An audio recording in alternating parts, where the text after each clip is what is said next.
Hi guys, I am here today with a quick Invisalign update.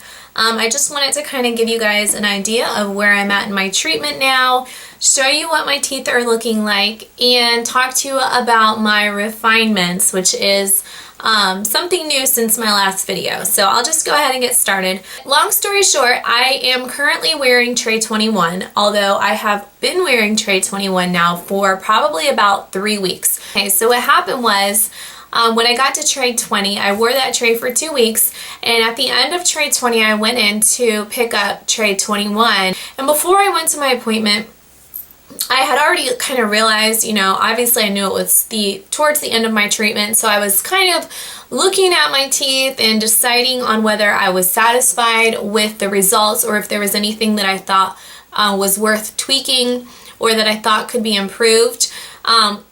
At the same time, not trying to be too nitpicky, because I realized that, my teeth are probably not going to be perfect with Invisalign just because of a few different issues that I have going on that Invisalign is just not made to fix. But there are some areas, and I'll show you guys in a few minutes, that I definitely felt like could be improved upon.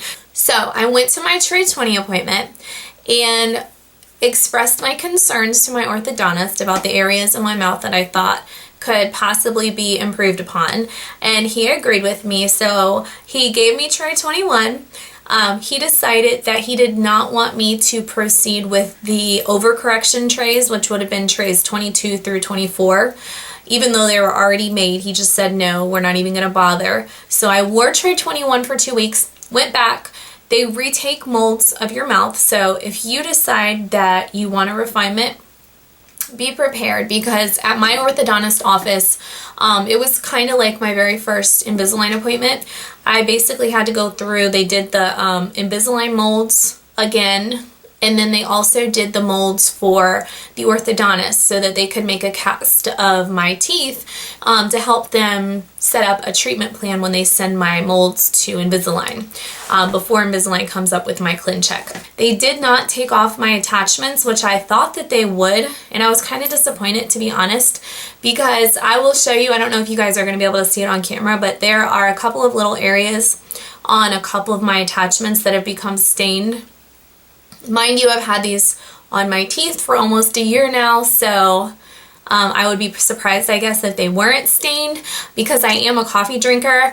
So, but it's not really something that I think is noticeable to other people. I just happen to notice it. So I was kind of hoping that he would take the attachments off, but he decided not to. He said he was just going to leave them on because they could use them during the refinement process and not have to reattach the attachments.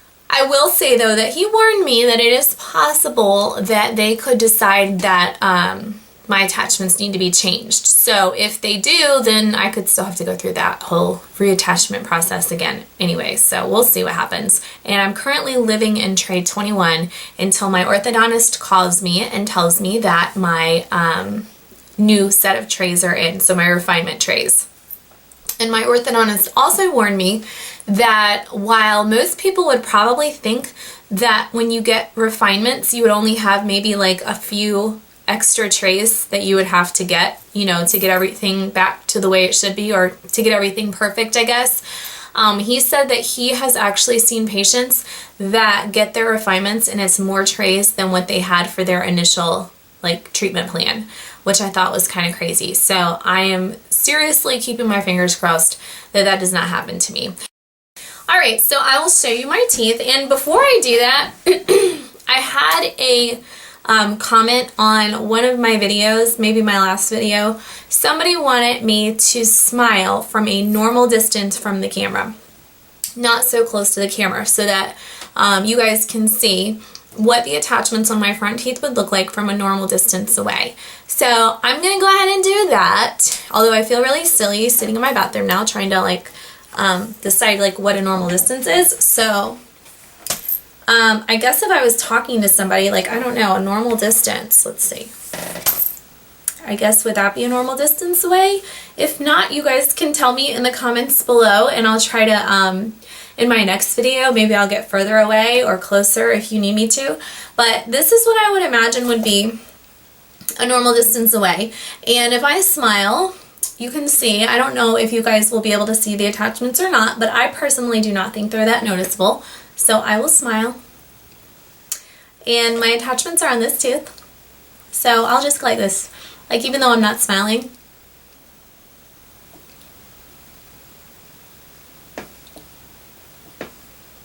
Just so you can get an idea of how noticeable they really are. And yes, I am a teacher. I talk to people all day long. I talk to students. I teach 8th graders. And I will tell you that yes, some of my students have noticed them, but I went most of the school year with some of my students not realizing that I had Invisalign. If you have not watched my first videos before I got my attachments, you will see that my level of anxiety about getting attachments was very high. On my front teeth. I didn't care about getting attachments like on the side teeth or whatever. I was like, those are fine, but my front tooth, I was freaking out about it. And now that I have them, I really don't care. I talk to principals, I talk to parents, and it's just not something that I feel very self-conscious about, surprisingly.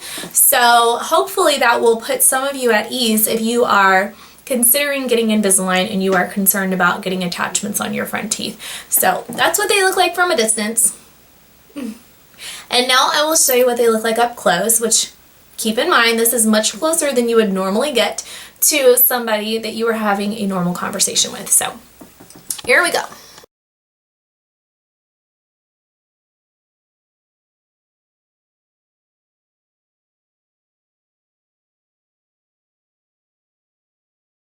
Okay, so that's what they look like with the trays on. I'm going to take the trays off and then I'll show you what they look like with the trays off.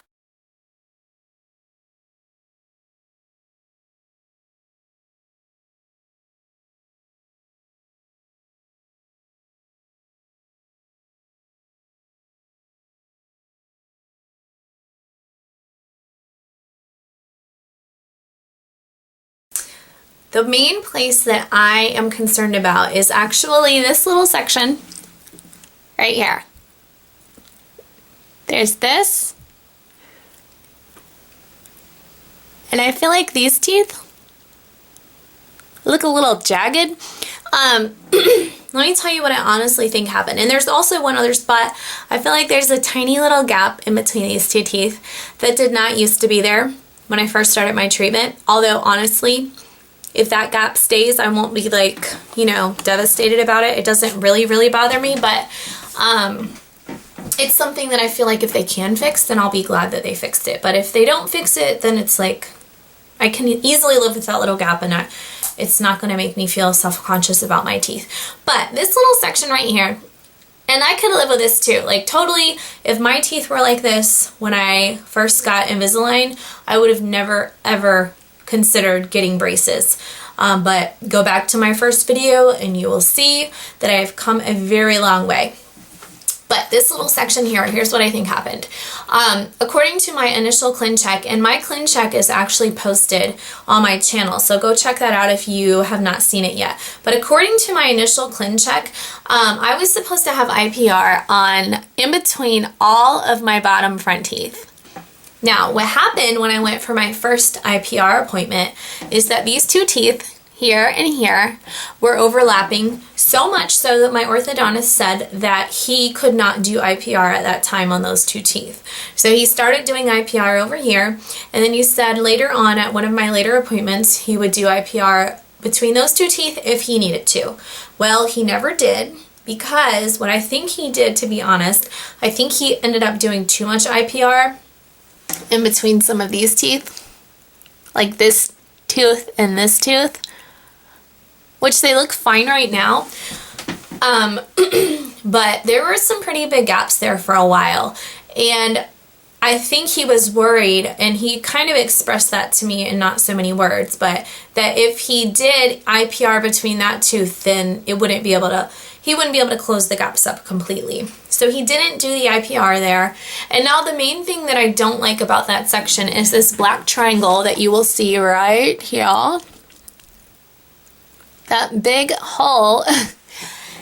which basically is there because that is the way my teeth are shaped, and you can see that they're touching at the top.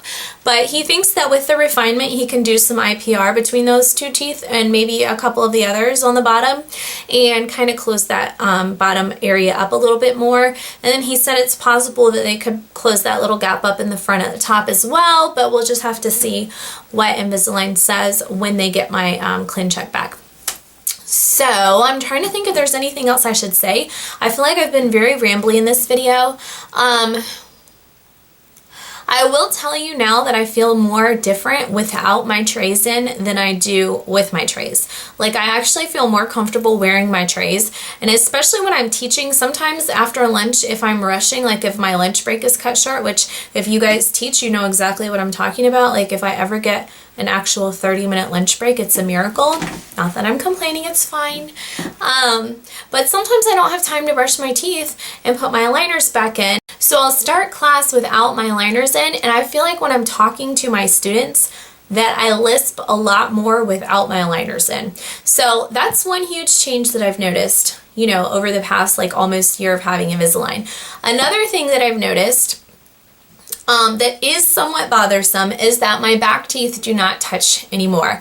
Like, when I close my mouth like this, my back teeth don't actually completely come together. And from my understanding, that will fix itself like after I'm done with my treatment when I'm not wearing trays 24/7. But the problem is that when I have my trays in, and I'll kind of show you guys, and excuse the slobber if you can see it on these. But when I have my trays in, you know, the trays fit together and they're made of pretty thin plastic, but you have to realize that when you wear these for 24 hours a day, 7 days a week, even though it's not really 24, but 22 hours a day, 7 days a week, you constantly have that little bit of plastic in between your top and bottom teeth. So over a long period of time, it can actually cause your teeth to, I guess, get pushed down and up into your gums a little bit so that you actually end up with a gap in between your back teeth. And I know that kind of sounds scary, but when you are done with your treatment, it should go back to normal. And for me, I'm not worried about it. I mean, I can still eat all foods that I usually eat. It's not like it's like interfering with my diet or anything. It just kind of feels weird when I close my teeth together and they touch in the front, but they don't touch in the back. So, but it'll be okay. At least that's what I keep telling myself. And I'll let you guys know if it doesn't actually end up fixing itself, you know, like a few months after my treatment's over with, you know, and I've been wearing my retainers. So anyway, I guess that is where I will end this video today, and I will definitely update you guys again. Hopefully I will be getting a call from my orthodontist any day now to let me know that my refinements are in. I would imagine it will probably take like 4 to 6 weeks, which is what they normally tell you at the beginning when you're waiting for your first set of trays. And I'm not really in a rush. Like, it's not a big deal. Like I said, I'm just, you know, still wearing tray 21, and it's, you know, I don't feel like anything's different. So I'm just looking forward to the end. The end is hopefully going to be, you know, somewhere in the near future. If I'm finished with my treatment by Christmas, I'll be very happy. And I'm imagining it'll probably be somewhere around there. So anyway, like I said a few times now, I've been rambling in this video. So let me know if you guys have any questions. I've seen some questions on some of my videos that I haven't replied to, because if you watch all my videos, a lot of your questions will be answered. Not that I'm opposed to answering them, in this video, but what do I clean my trays with? I use the Listerine whitening mouthwash. I do not use an electric toothbrush. I just use a manual toothbrush. I've never been a fan of electric toothbrushes, but I think that's a personal preference. What else have I been asked frequently? I don't even remember, but if you have a question that I haven't answered in one of my videos, leave it below and I will do my best to answer it for you guys. Alright, I hope all of you are doing great, and thank you for watching as always. If you enjoyed this video, please give it a thumbs up, and if you are not already subscribed to my channel, go ahead and subscribe if you would like to see future updates from me. Thanks for watching, guys. Have a great day. Bye.